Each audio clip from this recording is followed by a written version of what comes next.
महाराष्ट्राची सांस्कृतिक व शैक्षणिक राजधानी असलेल्या पुण्यासोबत वेगाने विकसित होणारे पिंपरी चिंचवड शहर महाराष्ट्रातील सर्वात मोठे 5व्या क्रमांकाचे आणि देशातील 19व्या क्रमांकाचे शहर आहे।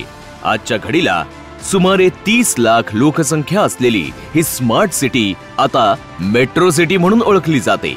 महाराष्ट्राचे नेते आणि उपमुख्यमंत्री श्री देवेंद्र फडणवीस यांच्या मार्गदर्शनाखाली भारतीय जनता पार्टीचे आमदार महेश लांडगे यांच्या पुढाकाराने पुणे पिंपरी चिंचवड मेट्रोच्या कामाला केंद्र व राज्य सरकारच्या माध्यमातून चालना देण्यात आली।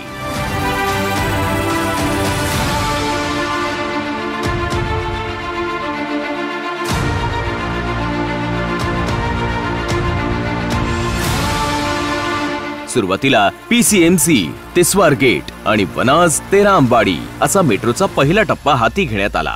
देशाचे पंतप्रधान श्री नरेंद्र मोदी यांच्या हस्ते या मार्गिकांचे लोकार्पण करण्यात आले। या मार्गिकेला प्रवाशांचा चांगला प्रतिसाद मिळत आहे।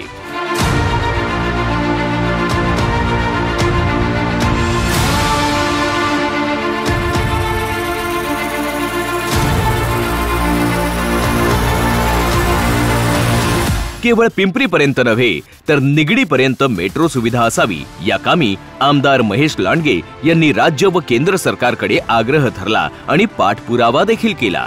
त्याला यश मिळाले आणि पिंपरी ते निगडीपर्यंतच्या दुसऱ्या टप्प्याचे कामही सुरू झाले। शहरातील नागरिकांना सार्वजनिक प्रवास सुविधा सक्षमपणे उपलब्ध व्हावी, शहरातील आगामी 50 वर्षात होणारी लोकसंख्या वाढ आणि दळणवळणाच्या सुविधा यांचा विचार करून दूरदृष्टीने आगामी काळात हिंजवडी, वाकड, पिंपळे सौदागर, नाशिक फाटा, भोसरी, चाकण, हिंजवडी, भूमकर चौक, डांगे चौक, वाल्हेकर वाडी, रावेत, निगडी, तळवडे, चाकण, निगडी, त्रिवेणी नगर, चिखली, मोशी, चरहोली, दिघी, विश्रांतवाडी, धानोरी, लोहगाव, वाघोली अशा 3 नवीन मार्गांचा DPR तयार करावा अशी मागणी आमदार महेश लांडगे यांनी राज्य शासनाकडे केली आहे। सदर मार्ग विकसित झाल्यास खऱ्या अर्थाने मेट्रो सिटी म्हणून पिंपरी चिंचवडची ओळख निर्माण झाल्याशिवाय राहणार नाही।